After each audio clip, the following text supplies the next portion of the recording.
मौके पर मरहूम ज़किया जाफ़री साहिबा को जब हम याद कर रहे हैं तो मैं उनको बजाय ये अफसोस के बल्कि मैं सल्यूट करता हूँ। उन्होंने ये हिम्मत दी है हम सब लोगों को कि जुल्म के खिलाफ कितनी मजबूती से लड़ा जा सकता है। ये एक वो शख्स थी जिन्होंने पूरे मुल्क को दिखा। मैं ज़्यादा कुछ ना कहते हुए इतना ही कहूँगा कि मैं उस वक्त 2002 में जब ये दंगे हो रहे थे तो मुझे जाने का मौका मिला था। उस वक्त के फॉर्मर प्राइम मिनिस्टर के साथ मैं गया था। वो बात अलग है कि आज वो भी उसी जगह बैठे हैं उन्हीं लोगों के साथ। जो हालात वहाँ पर थे और आज के प्राइम मिनिस्टर जब वो जो चीफ मिनिस्टर थे वो असेंबली में उन्होंने गुजरात की असेंबली में उस वक्त उन फॉर्मर प्राइम मिनिस्टर का नाम लेकर के कहा था कि साहब ये यहाँ पर दंगा भड़काने के लिए आ रहे हैं। तो हालात कैसे बदलते हैं। मैं इतना ही कहूँगा कि हमें इन ताकतों से, इन शक्तियों से लड़ना है। वो यही चाहते हैं कि हम टूट जाएं, हम मजबूर हो जाएं, हम उनके एजेंडे को जो है एक्सेप्ट करें। मेरे कई नौजवान साथियां मौजूद हैं। मैं तो प्रशांत जी, अमरोहा मेरी कॉन्स्टिट्यूंसी है, डिस्ट्रिक्ट हेडक्वार्टर पे मेरा घर नहीं था, हापुड़ में था। मैंने जो अपना नया घर बनाया एमपी बनने के बाद, तो मैंने बिल्कुल वहीं पर बनाया जहां पर माइनॉरिटी के लोग बहुत कम हैं। क्योंकि इन लोगों का एजेंडा ही ये है कि एक कम्युनिटी को घेटोज में धकेल दो।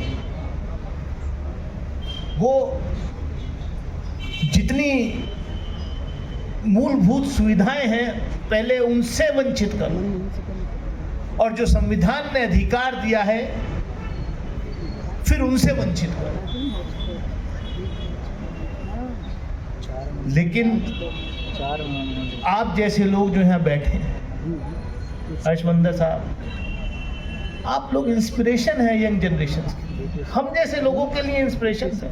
ठीक है, हम लोकसभा में के मेंबर जरूर हैं, लेकिन आप लोग रात दिन जो लड़ाई लड़ते हैं इनजस्टिस के खिलाफ। अब तो इस देश में अजीब बात होगी है, अगर न्याय के लिए कोई लड़ाई लड़ेगा तो वो एंटी नेशनल हो जाएगा।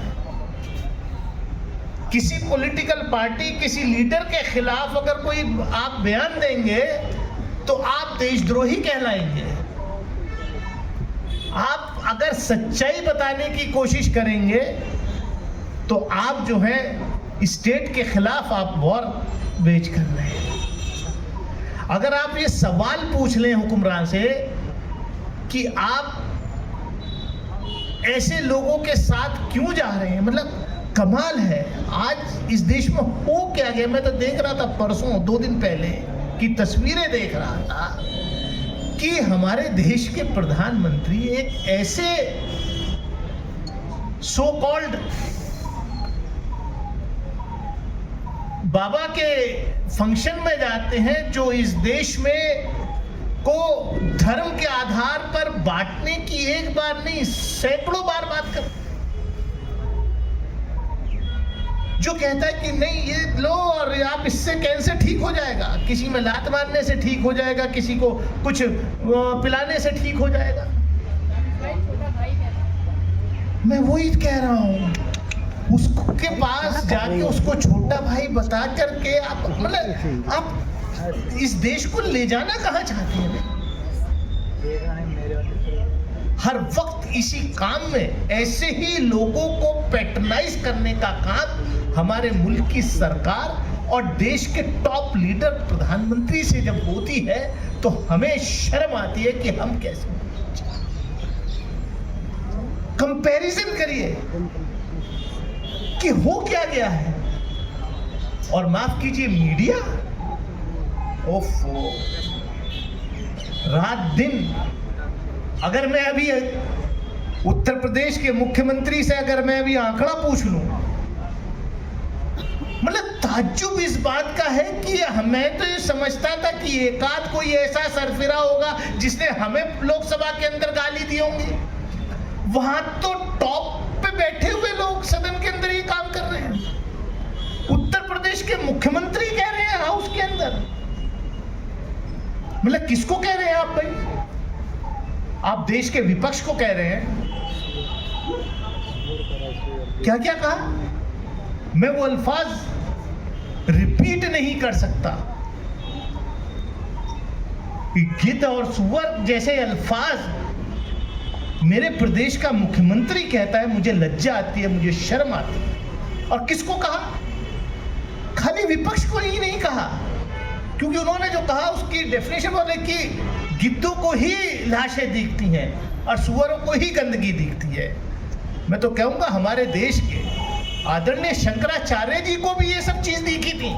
तो आप जिस धर्म को आप बिलीव करते हैं, आप उस धर्म के मतलब गुरुओं को भी आप मतलब सत्ता का नशा ऐसा चढ़ा हुआ है कि आप सोच नहीं सकते। मैं ज्यादा कुछ ना कहते, मैं एक बार फिर इतना ही कहूंगा कि एहसान जाफरी साहब के साथ जो हुआ वो इस मुल्क में शायद किसी के साथ ना हो। और ज़किया जाफरी साहिबा ने जो जंग लड़ी,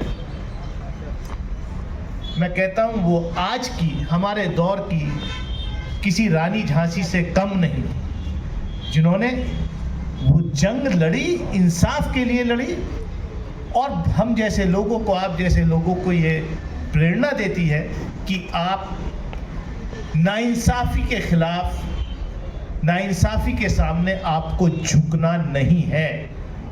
और हम यहाँ आज इस रिमेम्बरेंस मीटिंग से एक यही रिजॉल्व लेते हुए कि हम हर नाइंसाफ़ी के खिलाफ अपनी जंग जारी रखेंगे। NCR करंट न्यूज़ को सब्सक्राइब करें और नोटिफिकेशन सबसे पहले पाने के लिए दबाएं बेल आइकॉन।